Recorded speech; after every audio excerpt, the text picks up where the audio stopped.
Welcome to the seminar of the Sony Astani Department of Civil and Environmental Engineering. So today we are honored to have for speakers Professor Tarek Zohdi from UC Berkeley. And let me tell you a bit about Tarek.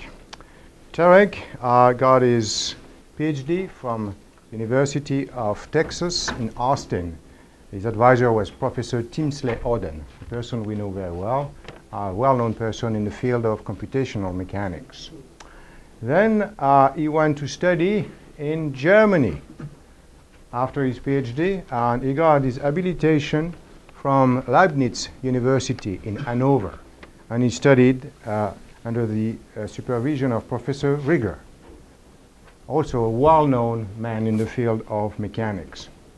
Then he came to join UC Berkeley.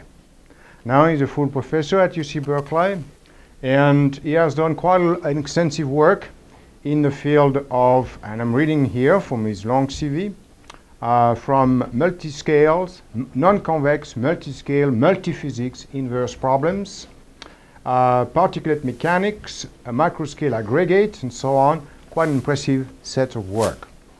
So he has been awarded several prestigious awards, one of them being the Olin Zinkiewicz Awards in, what was it, in 2000, in 2001. 2000 it says here on your CV.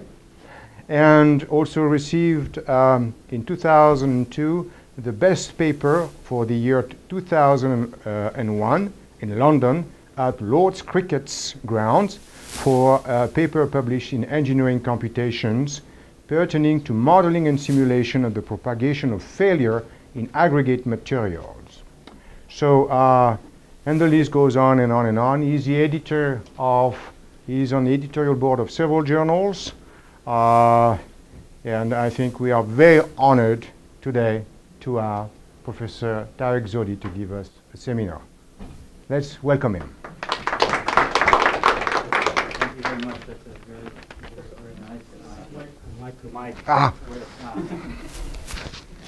Let me get where you want it here. Anywhere you like is fine. So I want you to know what we're doing. Huh? We're just doing. Why don't you put it in the pocket? Okay. Anyway, here's fine. Yeah. Does it work? Yeah, yes. No feedback? I can't tell. Okay. Is that all right? Okay, so I've been told I better stand here or else. So it may be kind of awkward. I'll try to motion to the board accordingly. So thank you very much for inviting me, and thank you very much for the very nice introduction. So I tried to give a cross-section of all of the various projects that I've been working on for the last 5 to 6 years. They all involve particulates of some form or another, and this is primarily an outgrowth of first starting out as a pure composites guy in structural mechanics. And the idea was that the computations are relatively difficult because you have to resolve the scales at the particulate scale to determine what the properties are of the materials, formations of cracks and things of this sort.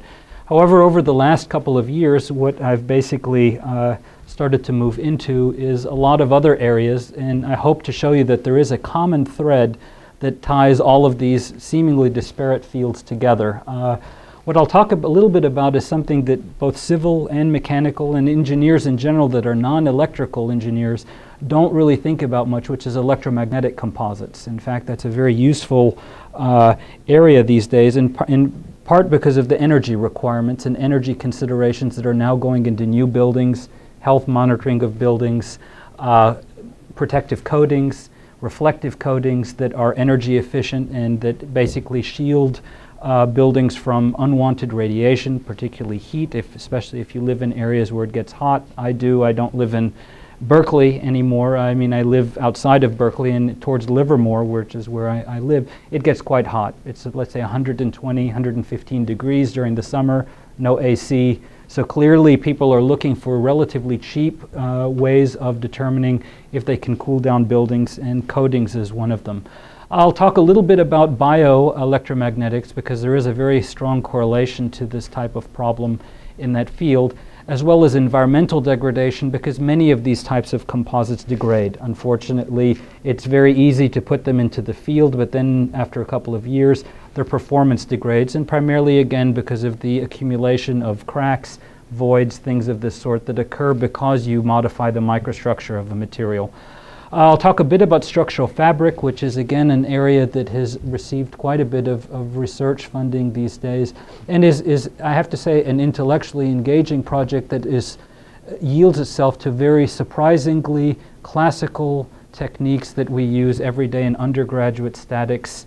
For example, the method of joints and the method of sections. So if you apply these very basic principles on the microscale, you find out that you can capture quite a rich amount of behavior, but the, of course, disadvantage in many situations like this is the computations become immense. So the main theme is simple models at the small scale, but unfortunately the brunt of the work then shifts towards elegant computation and fast computation. So the idea is to shift away from phenomenological descriptions to use the real physics at the small scale, but to become very sophisticated in terms of your computational aspects to resolve all of the interactions at those small scales. So we're more true to the physics, but unfortunately we become computationally more burdensome. So these are some basic applications, and I'll go through a couple of these, and then we'll go to the meat. I'll isolate one problem where we talk about exactly the nuts and bolts of the computations themselves. So a typical thing in the Bay Area that many people are interested in are microelectronic devices, usually for sensors, batteries. Unfortunately, what's covered up there, down there says batteries here. Generally speaking, what we attempt to do is to modify the microstructure of a solid, basically the composite layer of materials, by basically adding dopants of some kind. Now, the dopants in the classical composites case are materials with a higher elasticity, a stiffer material property to stiffen some kind of base matrix. And of course, the main theme that we all know from undergraduate days is we want some easy to mold substrate or matrix material that we then dope with something stiff, and we get the hybrid properties, a stiff composite, but yet easy to form and to mold into easy things that we can use as engineers. That's the usual thing. However, if you start to think of electromagnetics, what you also would like is you would like to have an easy to mold matrix that may not have very nice electrical properties. You would like to dope it with something with dielectric constants that are preferable so that you can also have an easy to mold dielectric material. And of course, this is the case where we start to consider batteries. The main problem, however, is that by doping things with such small particulate matter is that electrostatically they start to form structures within the solid. So whenever you have a spray of this kind, what happens is you don't get uniform distribution within the solid and you get clusters. Clusters are problems because clusters will lead to little cracks, stress concentrations, and not a uniform stress distribution. And of course, this then reduces the lifespan of the device. So the idea is that through electromagnetic means, when you do the processing, if you can apply electromagnetic fields to the material as you're doing the processing, you have a hope of possibly uniformly distributing the particles by letting the electric fields allow the particles to become dissimilarly, or actually in this case, similarly charged so that they don't attract. So there's a variety of different things, as we'll see, that you can do to control the processing with very basic mechanics. Batteries. It's a big deal these days. Primarily the issue here is a surprising one. When I started to get into this whole battery field, I realized that many of the classical problems with batteries are in fact things that as engineers we deal with all the time, and non-electrical engineers, which is micro-induced fatigue. It turns out that the leading theory right now as to why batteries wear out, for example, batteries like that are in a Prius, is that every time you turn on the car, what happens is you have small electromagnetic fields and the battery then is in a state of dilatational stress. You turn off the battery and then the thing shrinks back down, and the interface between the particles and the matrix are under tension, then nothing, tension, and then nothing. This is a classical case for high cycle or moderate cycle fatigue. So this is what happens after 6 or 7 years of accumulated damage of a battery being turned on and off, let's say 10 times a day, times 365 days a year, times 10 years. That's a lot of cycles, I mean, for a battery to undergo. So what many of the LBNL, and this is Lawrence Berkeley National Lab, have approached us to do is to determine a stress analysis that couples not only the electromagnetic loads that are induced on the battery, but at the same time to try and optimize what the coatings should be on the particulate matter that you add so that you can optimize the ability to withstand micro-induced fatigue. Okay, so there's a variety of different things you can do here. For example, number one, there's no reason that the particulates should be spherical. They could be ellipsoidal, they could be flakes, they could be prolate, they could be oblate. What should be the proper electromagnetic properties of the particles? What should be the proper elastic properties of the particles? Do such materials exist? So the problem is that even though in terms of fun and games with the computer, of determining hypothetically what would the optimal microstructure be, at the end of the day you have to live within certain restraints of, or constraints of, what are the possible materials that you can cobble together to produce a cheap composite that can withstand, for example, microfatigue. So that's one example where we wouldn't necessarily think of as civil or mechanical engineers, oh, batteries are something we can really contribute, it's electrical, we have no training in that. However, the reality is there are niches there where we can start to look at areas where classically it's been dominated by electrical engineers, physicists, and things of that sort, that we can start to say that there are positive contributions to make that are based upon what we classically learn in our disciplines. Another area is health monitoring, again embedding types of sensors into massive structures during the manufacturing processes, where instead of just simply having not only particulate composites being the stiffener for a matrix, but also having it be a sensor as well. There has been a huge amount of work these days in Berkeley, primarily by my main collaborator Albert Pisano, of making sensors on the scale of, let's say, a fraction of a millimeter, with the ability to be able to mix it directly into the material, and cheap.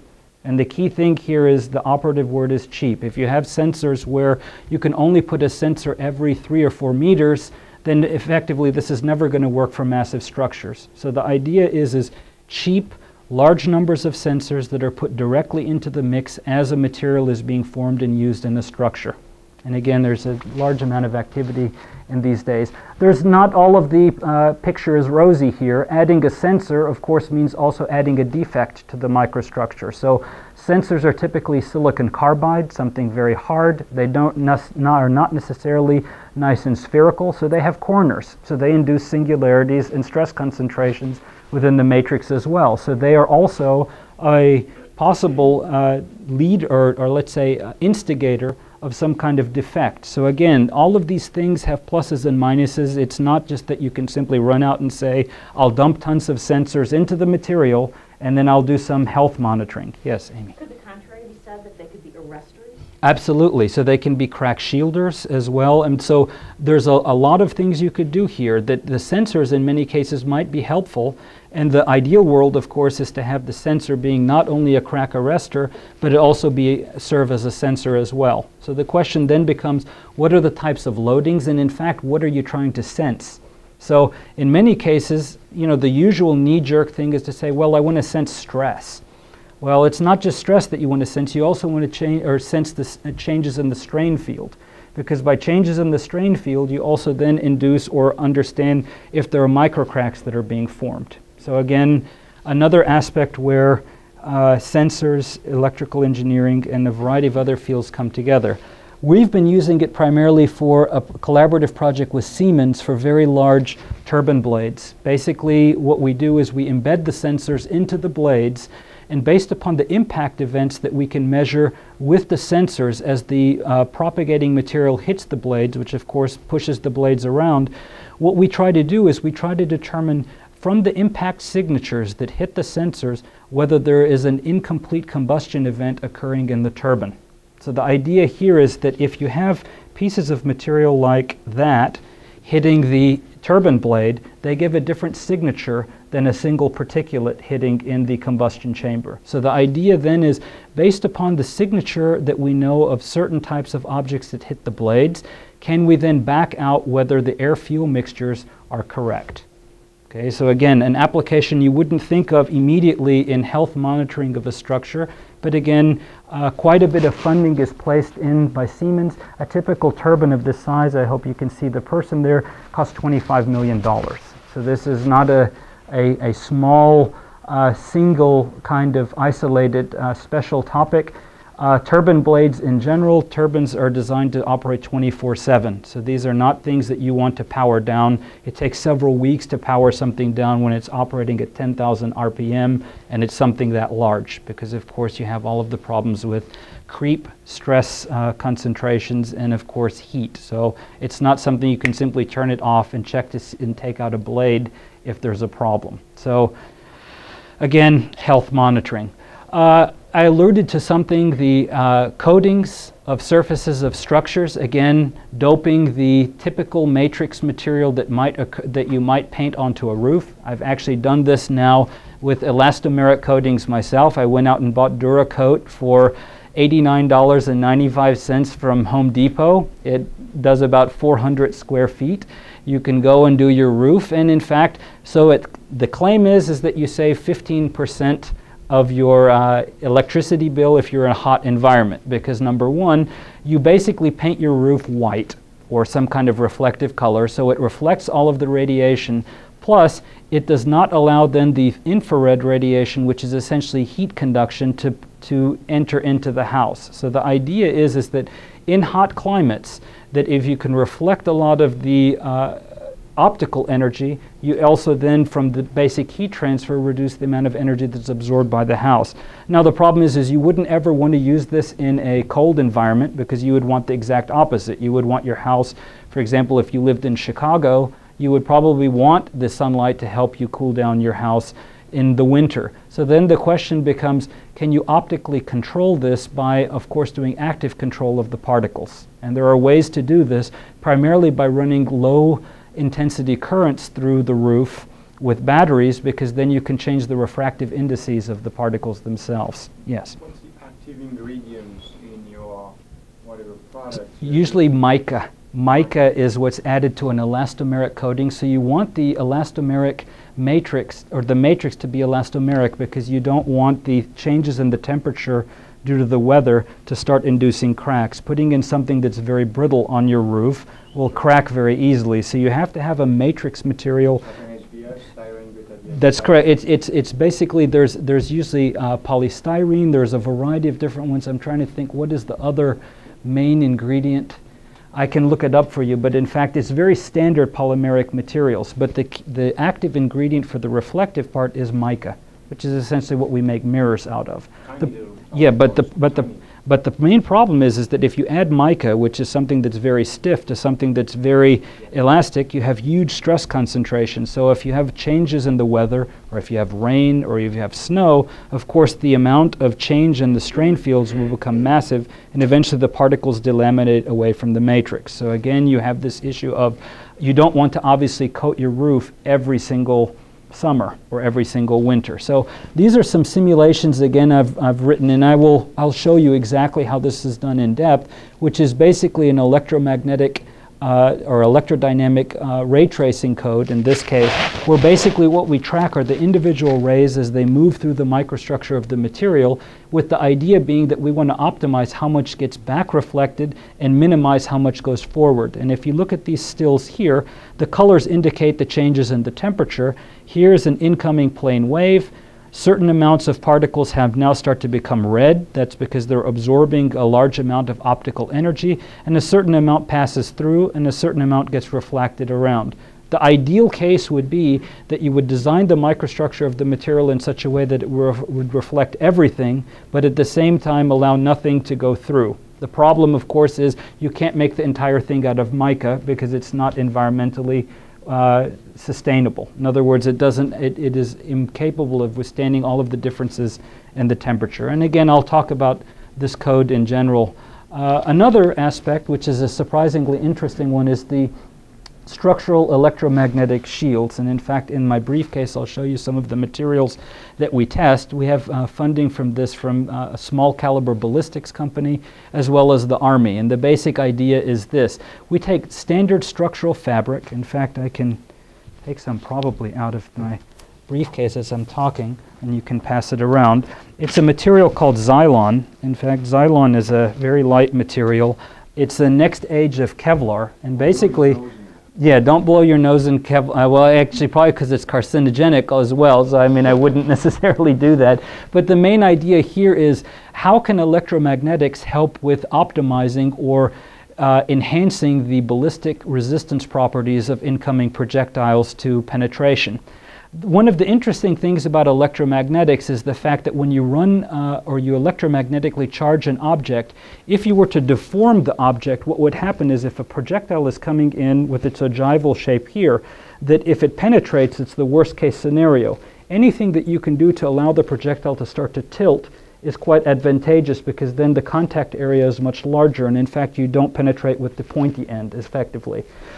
Because of the presence of a Lorentz force, V cross B, in electromagnetics, what happens is as you push a charged fabric into an electromagnetic field, it induces a skew-symmetric bending to the object. So what happens is it causes the projectile to start to tilt and makes it harder to penetrate.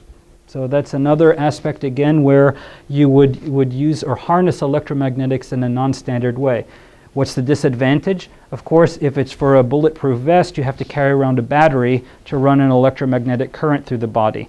Is it carcinogenic to have a battery running, current all over your body? Who knows? We just got it funded about 2 months ago. So again, the unintended consequences might be that this might be a bad idea. But again, it's one of those things where you start to see cross-disciplinary areas. And again, the modeling, as you'll see very shortly, is nothing more than the method of of joints, where we basically are summing the forces around each of the little fibers in the microstructure of the material, and then recursively computing what the forces are in between each of these little trusses.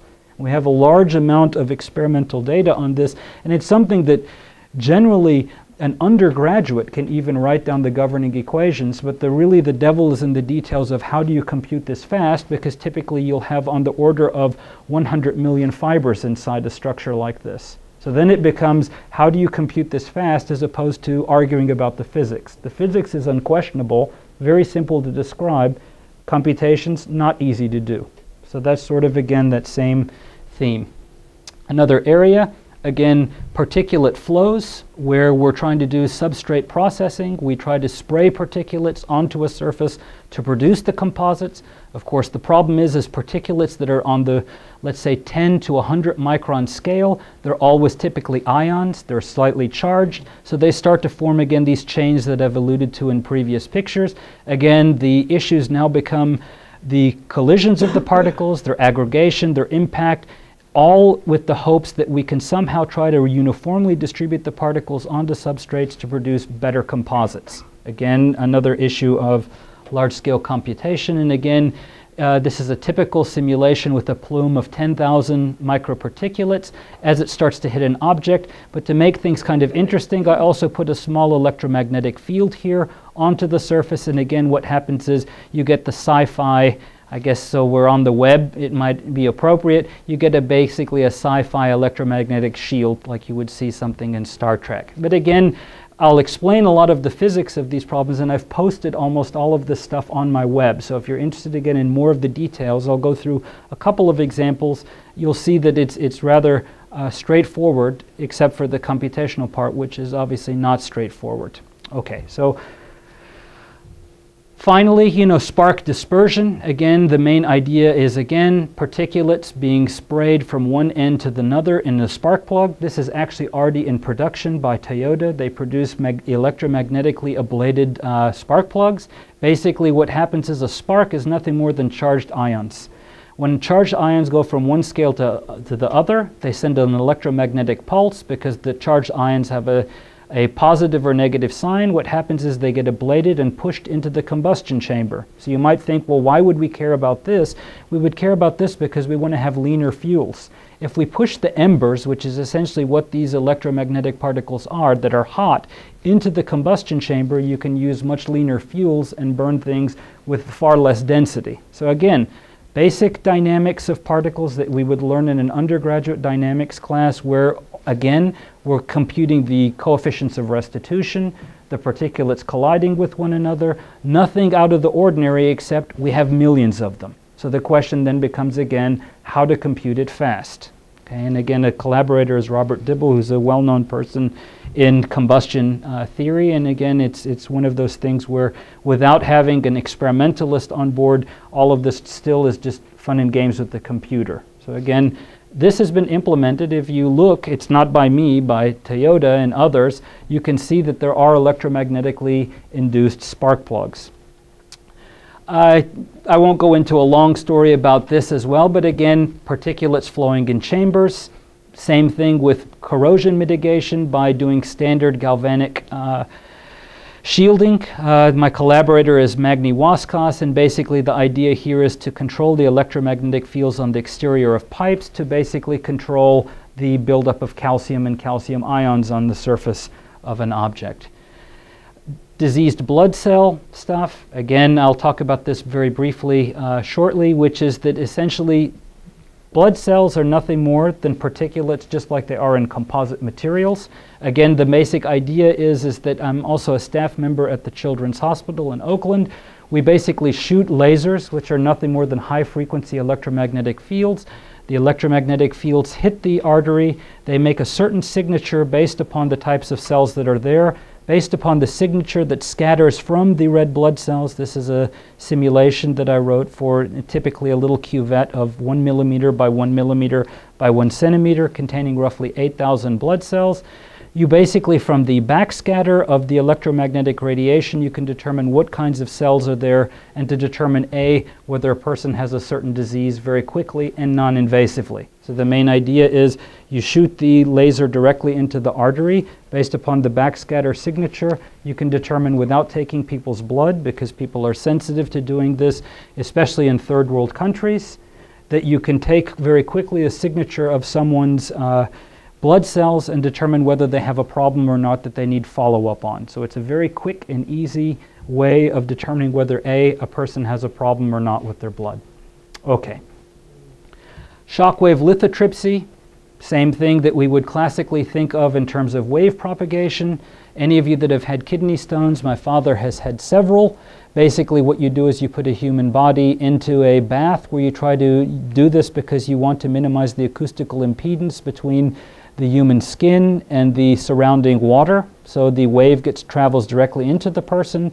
You would try to optimize the P wave by usually focusing externally the wave when you're in the water bath, so that you can focus all of the acoustical energy onto the stone. The colors here, red means that it's a virgin material, not damaged at all. Blue means completely damaged. And you basically try to optimize the maximization of energy absorbed into the stone and minimize the amount reflected to the stone. Why would you care about what gets reflected to the stone? Because it's going to hit your kidney, and you're basically going to have tissue from the P wave being hit, producing lesions. The problem is that typically for shockwave lithotripsy, you need roughly 2,000 pulses per treatment. So 2,000 times your kidneys are getting smacked with a little shockwave to try and basically chisel away the stone. The idea being that once you chisel away the stone, then you can urinate out smaller stones. Not pleasant, but better than having your entire kidney opened up and to extract one of these stones.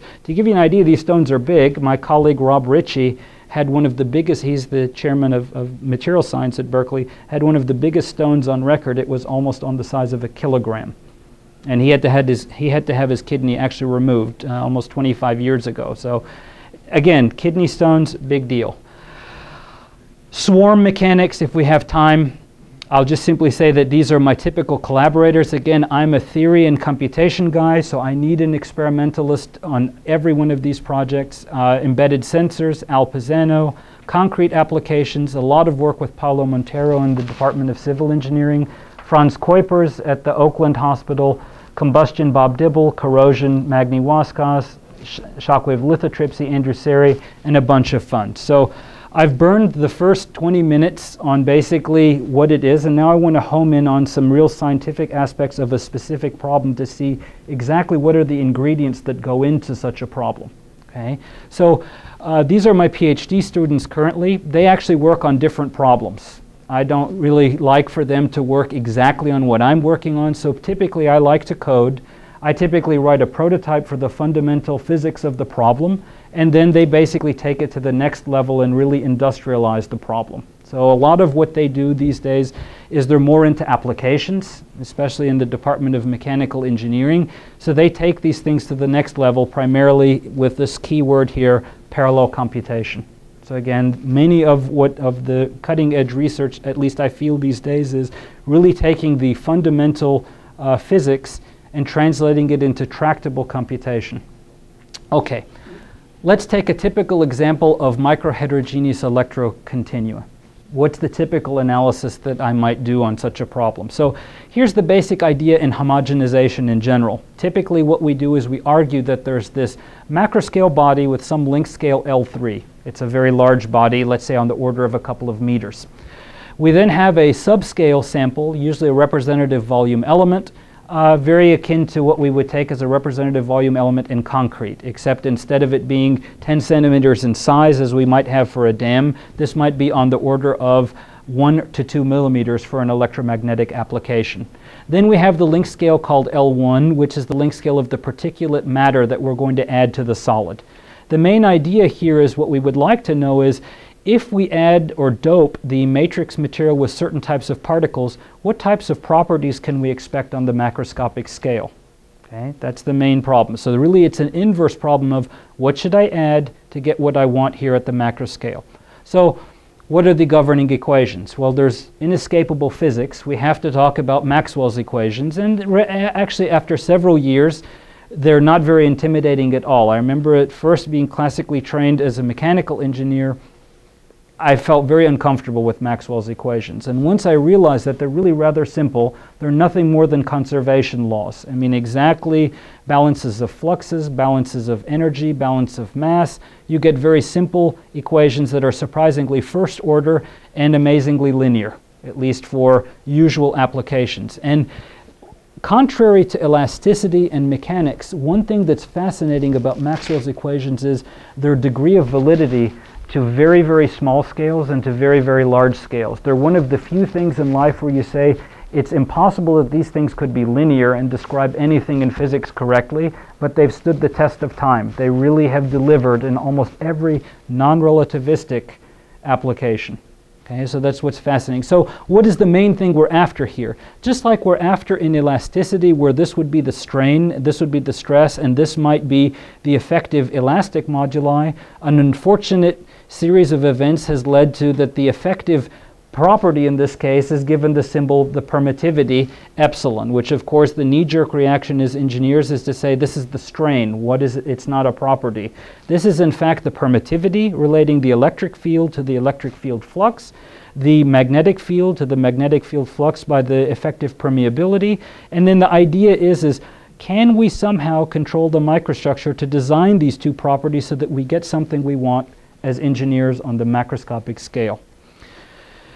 This started out probably 150 years ago with Maxwell. He had started to tackle not only the effective properties of elasticity, but he started to tackle the effective diffusive properties, conductive properties, electromagnetic properties, all at the same time with the same type of machinery. Over the years, very simple bounds basically have arisen that are rigorous, and they're the classical things we know as the rule of mixtures. This is nothing more than saying that the effective property, whatever it is to compute with large-scale computation to be able to extract it, is in fact always bounded by the volume average of the particulate properties and the volume average of the compliance inverted again. These are nothing more than the springs in series and springs in parallel. That's all it is.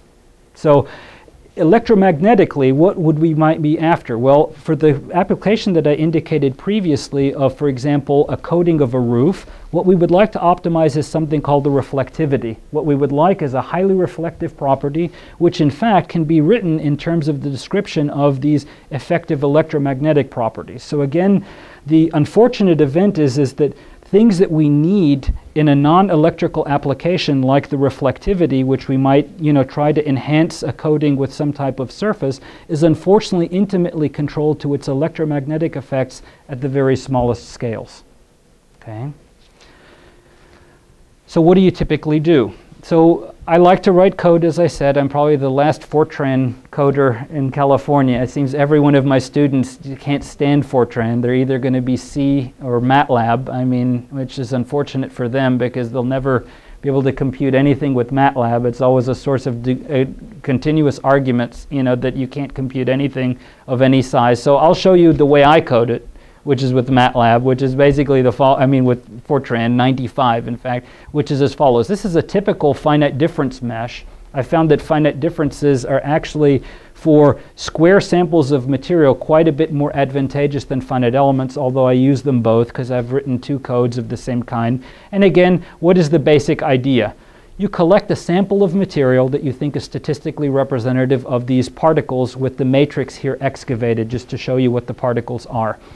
The typical system solver for this thing is that you have an electro problem. What does an electro problem mean? An electro problem means we have to solve that PDE. Unfortunately, this PDE with the electric field is coupled to the magnetic field through these cross-coupling terms dynamically.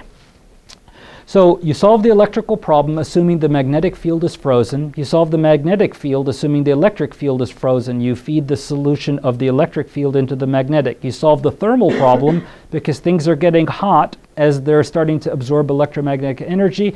You come back up, you recalculate the electric field based upon the new values of the thermo and the magnetic, and you repeat this process over and over. It's a classical staggering scheme that we've probably been using in flow through porous media, thermoelastic coupled media. There's a variety of different things or applications that, you know, have arisen over the years of where you use a staggering scheme. Then people start to argue, you know, basically based upon, you know, I would think preference. But in general, you then could say, well, should I solve the electric field implicitly? It's a dynamic problem. Should I solve it explicitly? If I do it implicitly, should I use an iterative or a direct solver? But that's only this PDE. I have another PDE which I could also make another choice, and it doesn't have to be the same as this one. And I don't have to do necessarily the same thing for the thermal problem. I don't have to solve them in the same way. I just need to feed the information back and forth. Why do I make a big deal about this? Because in general, no one ever uses the same code for any of these three problems. They usually have a pet code that they say, well, I have Abacus and I love Abacus, and Abacus is my thermal code. And I have another code which might be some fast electrodynamic solver, which is a completely different method. How do I marry the two together? Well, typically what you do is you use a staggering scheme. You basically say, look, I will feed the results of this PDE into the next PDE and assume that this is now frozen for that part of the computation. The question then becomes, does it converge? And of course, then the whole issues of the mesh density, the time step size, all of these issues now come into play because there's no reason necessarily to assume that any of this stuff will converge. And in fact, the time stepping, of course, is very, very critical. Like I'm running out of time, so I will start to go much faster. Okay, so. That's what I meant. Oh, I thought you were going like this, meaning faster. That you have different time steps here, which could be quite different. Absolutely. And as you kind of look at the stability criteria, maybe you are one time step here for explicit. Yeah, and that's. How do you reconcile? And so, in fact, I adaptively march the time stepping and adapt it for every single PDE differently, as we'll see very shortly. It'll be the next 2 or 3 slides. So. The typical problem is this. One could argue, well, just use small super time steps for everything and forget about it. The problem is that the length scales that you have to resolve with your finite element or finite difference mesh are very small, even for a couple of 100 particulates that you might have in a typical representative volume element. The problem is that if you need typically on the order of 10 or 15 elements on each of the length of these particles, and you have, let's say, 5 to 10 particles in each of these directions, we're looking at 500 to 5,000 degrees of freedom per particle. If you have, let's say, on the order of a couple of thousand particles inside this little sample of material, you're looking at a couple of million degrees of freedom even for this little simple tiny problem. Compounded with the fact that if you want to also do inverse problems in design where you want to test several different possible combinations of particles, different shapes, different dielectric, you're looking at problems of such huge magnitude even for a simple problem that it's beyond the reach of what I would call an industrial type solver.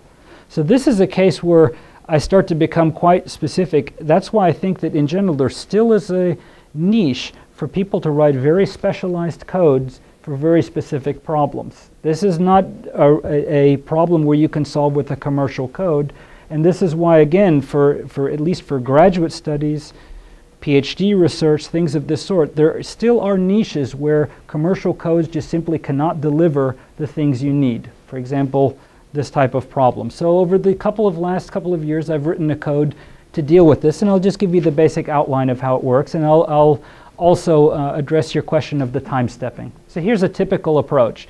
We have Maxwell's equations. Mu times h, of course, is going to be B for the magnetic field.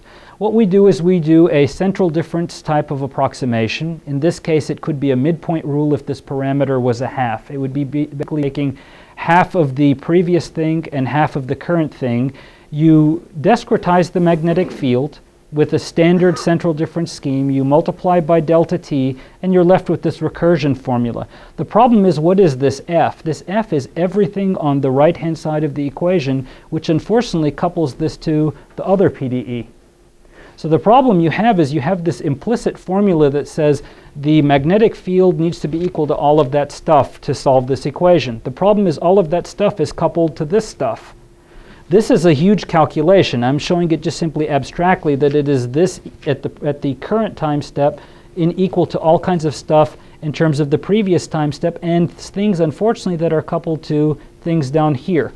Again, the staggering scheme, you have to solve this, feed it into this, and in fact there are a series of these equations because this is just only the electromagnetic part.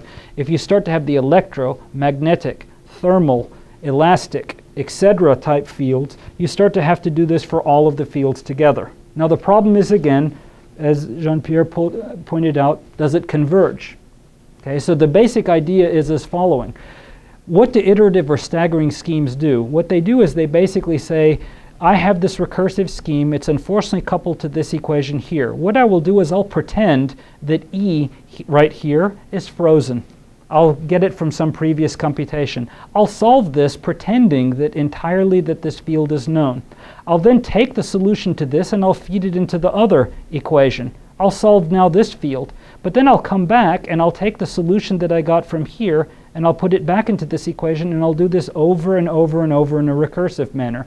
The question now becomes, will this thing ever converge? In other words, from an iterative point of view, with this index k, if I keep doing this over and over, does the differences between what I put in and what I get out, are they ever going to become so small that the thing converges to some type of fixed point? This is a classical, what we call contraction mapping point iteration.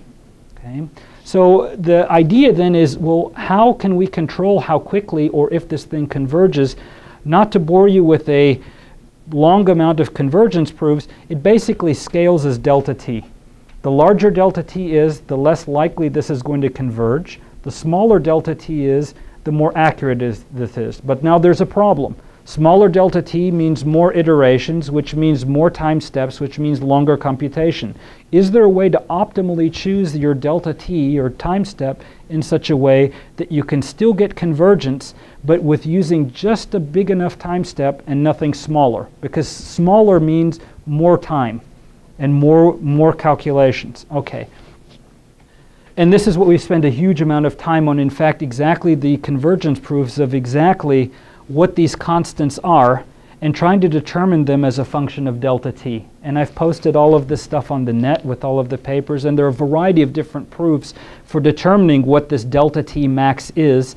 And it's a little bit beyond what I can describe right here, but they're very solid convergence proofs as to exactly how to pick the time steps so that you can maximize their size, but at the same time deliver the accuracy needed for convergence. Okay, so that's a main concern here. The problem is that this isn't the only set of equations that we have to deal with, especially in applications where we care about heat. The problem is that all of the coefficients that appear in these governing differential equations are functions of space and temperature. So the problem is that they change as the temperature of the system rises or shrinks. So what happens is the electromagnetic coefficients at the very small scale are very thermal dependent. And the problem now becomes, if we look at the first law of thermodynamics, where this is the heat flux, these are sources due to the electromagnetic energy being absorbed, this is the stress coupling between the velocity gradient and the stress, and this is the stored energy in the system, where rho z is the electromagnetic energy that's absorbed, we start to have a cross-coupling term that says, based upon the electric field and the magnetic field and the current that is involved in the system will start to heat up based upon how much energy it starts to absorb. So you have the problem of you're solving Maxwell's equations, but of course Maxwell's equations, as electromagnetic energy pours through, gets stripped off and converted into heat. Well, the heat has to go somewhere, and it's going to go into the first law of thermodynamics. One shouldn't be intimidated by the first law. If this would just be rho c theta, this would be nothing more, and you ignored the stress fields, this would be nothing more than Fourier's law of heat conduction. Because essentially you would have no source terms, no stress coupling. This would be k times grad theta, Fourier's assumption, and you just get simply heat conduction. But unfortunately, because we have this effect of the stress velocity gradient occurring, and the velocity gradients are large, and at the same time we have the absorption, we have a double whammy. There's no way to avoid solving Maxwell's equations without the thermal effects, in particular because these coefficients are thermally dependent. That's really where the problem starts. So again, not to bore you with a ton of theory about, about why this coupling is this way, it's very classical stuff, and it's basically based upon something called Poynting's theorem. A lot of the calculations also involve, unfortunately, phase transformations. Materials melt when they get hot, they solidify when they get cold, and you have these events where you start to have latent heat due to the fact that things are melting and solidifying. So again, you also have to take this into account as the electromagnetic radiation is moving through the microstructure. This unfortunately leads you to the unfortunate thing that you have to discretize the first law of thermodynamics. So again, using a central difference type scheme to discretize the flux, to discretize, in fact, even the conductivity of the material. You put this all together, and again, you get another equation that you have to iterate in addition to the electro and magnetic field. To make a long story short, abstractly, you basically solve the electric problem, assuming the other two fields are frozen. This is the only active field that you're solving for, the electric field. You then feed this into the next governing equation, which is the other set of Maxwell's equations. You feed this into here. You again solve this in a staggered scheme. You push it again into the thermal problem. And then what you do is you check for convergence of all of the different fields. You go back up and you repeat the iteration process again and again. Again, keeping in mind that you have some type of criteria that tells you how you should pick your time step sizes, which are here. Again, let's look at some applications. So typically, how does this work? We select a sample of material. It's made of two different phases, phase 1 and phase 2. We pick a sample of material. We run a simulation. After the simulation is converged, to make sure that the sample is statistically representative, we enlarge the sample of material, rerun the simulation again. We increase the sample again in size, and once it converges, we have what we think is a statistically representative sample of material. This is sometimes called an ergodicity argument, which is essentially how do you select a statistically representative sample by successively enlarging the window of how many particles or microstructure you take into account. Ideally, what we would want is we want something as small as possible, because it also means mesh as small as possible, which means we don't have a large number of degrees of freedom. But unfortunately, the sample will not be statistically representative. So the response of the system, if I were to change the sample and sample somewhere else in the body, would not be the same as the other sample. What we ensure by this process is that when the sample is sufficiently large, it could have been sampled anywhere inside the large macrostructure of the system, and we would be guaranteed that we would get the same effective properties no matter where we picked. Okay. Typical calculation that's done, in fact, on the laptop inside the briefcase there is that you might need on the order of a mesh of, let's say, 100 by 100 by 100. This is typically what, about 7 million 200,000 degrees of freedom. It's not large by national lab standards, but it's large enough that in fact it still fits on a laptop. And it turns out that such a computation might take on the order of between 30 and 40 minutes typically to run through the electromagnetic thermal energy related to a typical sample of material that you might encounter inside the coatings. And again, part of the problem here is also, we also have to do mesh convergence studies. There's no way that you can a priori pick the mesh. You also have to discretize the mesh repeatedly and keep refining the mesh for a given fixed sample of material. So again, we start to run into that problem as well. What do we typically get out of this? Typically what we get out of is this, what we call the effective permittivity and permeability of the system. These lines here that I've shown here that are horizontal are analytical estimates that in fact are sanity checks to make sure that the code is actually working the way we think it's supposed to work. And in fact, the code, after going through some initial transients, always results that fall within the hypothetical upper and lower bounds which rigorously must be obeyed. So there's always analytical checks that are very useful in these kinds of simulations. Now, with respect to Jean-Pierre's comment, this is in fact, I think, a telling slide. This is a typical time step sizes that are needed over a course of a single simulation. They start out at some normalized value, delta t0, where initially the code is able to converge with relatively large time steps. What happens is once the thermal scale or the electromagnetic physics starts to kick in, the time steps have to be adapted for convergence during the course of the simulation. So it turns out it's impossible to predict what the time step will be. It has to be done recursively. And so what we've done over the years is to develop schemes by which we can estimate what these time steps should be for convergence in the system. But each time, and I think the operative word here is adaptive, is that it is impossible to predict a priori. We have to basically allow the system to adapt and to determine what those time steps really should be for convergence. What are some typical applications? Cloaking. We're very interested these days in applications where we're trying to now design also microstructures that not only reflect energy in a way, but reflect the wrong energy, because we don't want someone to know what in fact it is that we're coding. Now, this is not an application for your home. This is an application for other things, which I don't want to talk about, but basically they're things that fly around. So the things that fly around, if you coat them with these kinds of particulates, you can also cloak or mask the signals of what actually gets reflected in exactly the same way. And it's on the web, so you can see the papers and you can see exactly what the applications are. So how do we optimize these kinds of systems? Well, to make a long story short, because again, I don't know until what, 3? Wow. Okay.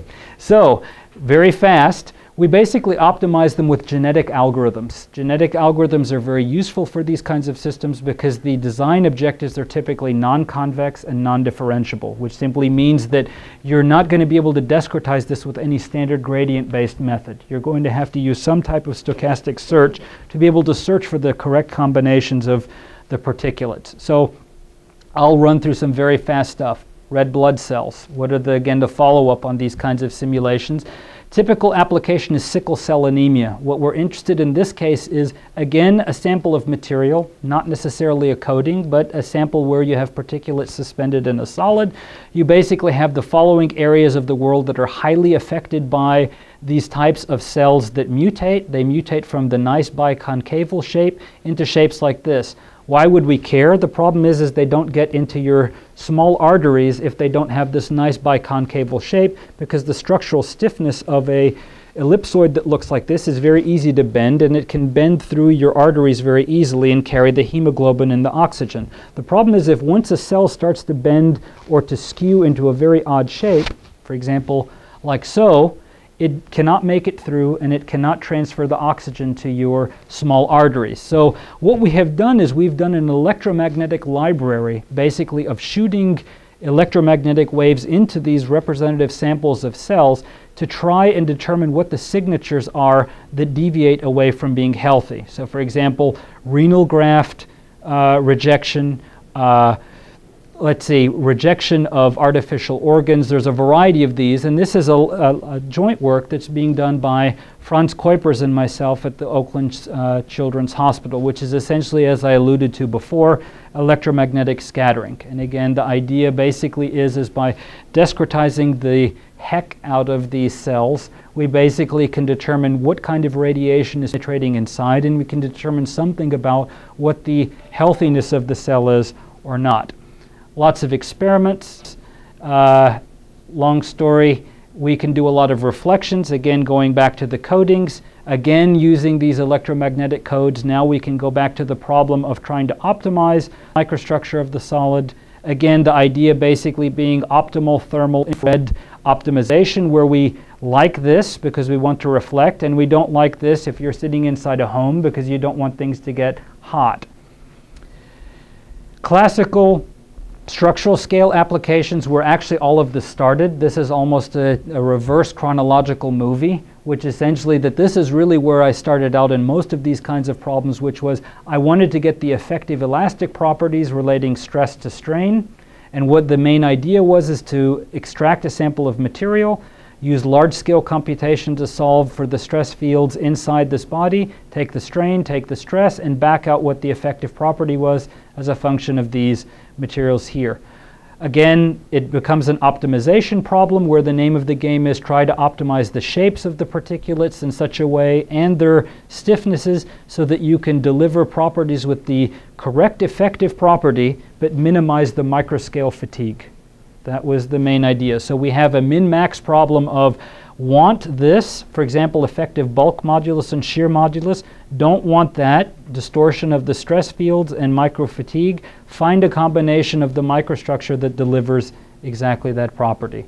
So long story short, corrosion is a big deal. We've gone into the multiphysics problem of trying to solve the first law, mass balance of corroding species diffusing inside, typically hydrogen or water, and then momentum balance like so. Again, staggering scheme, but far more intense than just simply electromagnetics, mass, degradation, plasticity, gas, energy, momentum, again solved in a staggered manner. Here's a typical sample of material for aluminum boron given over a period of year. Here is 2-month snapshots of how the material degrades over time, again with chemical species being put onto the boundary of this sample of material. Red meaning a material has little damage, blue meaning maximal damage, and we look for stress patterns and deformation. The fabric stuff, I'll just simply have to say, we do a huge number of experiments at a laboratory that I inherited from Werner Goldsmith many years ago when I first came in as an assistant professor. So there's a whole dual world of actually blasting this stuff with basically particulates embedded inside yarn and fabric. To make a long story short, it's a very simple modeling approach, and the computations are extraordinarily complicated. That's the first half of the talk. The second half of the talk is all fluid mechanics. So it's basically the same repeated procedure, except that the sample of material is no longer a solid sample, but it's a sample of fluids with particulates embedded inside. And probably only Paul would really care about that. But essentially, it is the exact same philosophy and thinking. Simple computations, massive mesh refinement, massive time step adaptivity to resolve basically the scales within the sample of material. Let the physics work itself out. Let the computation do the work for you. Okay, thank you very much. Thank you, Professor Zohdi. So we may entertain a few questions here from the audience. Yes? I have a quick question regarding the scales you dealt in these problems. For example, as far as I know, for some phenomena like crack propagation, you need to know information in atomistic scale. So I'm just wondering, the homogenization technique you talked about, is it capable of connecting continuum mechanics to... Yeah, so what happens is an extremely good question, that during crack propagation, once you start to include crack evolution into the problem, the RVE actually has to enlarge, because the basic philosophy in representative volume elements is it has to be large enough that it statistically represents any length scale within the sample of material. So the problem is once a crack starts to form, your sample of material has to become much larger, because it has to be large enough that this is seen as a statistically valid feature. So one can argue that homogenization has limits, and that basically once cracking starts to occur, it's pretty much game over, and it only works in the linear regime. A lot of people have taken this philosophy. Another philosophy is on the fly, once we detect that there's some type of damage that's occurring inside the sample, so for example, this would be a classic case right here, that once a microscale feature like this occurs inside the sample of material, so it's no longer just simply particulates, that we start to have larger length scales here, we now have to make the sample of material much larger to be able to say that it is statistically representative of the feature that is evolved inside the solid. That is a much larger problem. In fact, one of my PhD students, George Messias, that is entirely his doctoral work. He is trying to feverishly determine an algorithm by which you can automatically determine when a crack starts to occur inside a sample, that automatically the sample is enlarged to the correct size.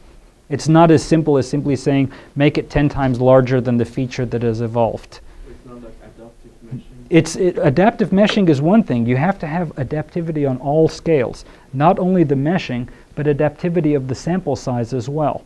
And unfortunately, that means that your mesh will also become larger, because you pick another sample that's larger. It isn't that you can use the same mesh that you had before. Unfortunately, now you're compounded with that the degrees of freedom are growing with the size of the sample.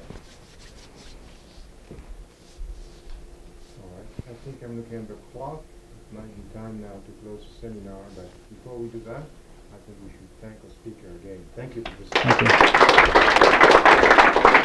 So I've borrowed people's laser pointers. I know these are super valuable. Who's So Sammy? I'm quite sure Professor Zohdi would answer a few questions if you allow. Yeah. Okay, so please feel free to ask questions. Okay. Thank you very much. Oh, okay. Thank you. Is this the public domain one? This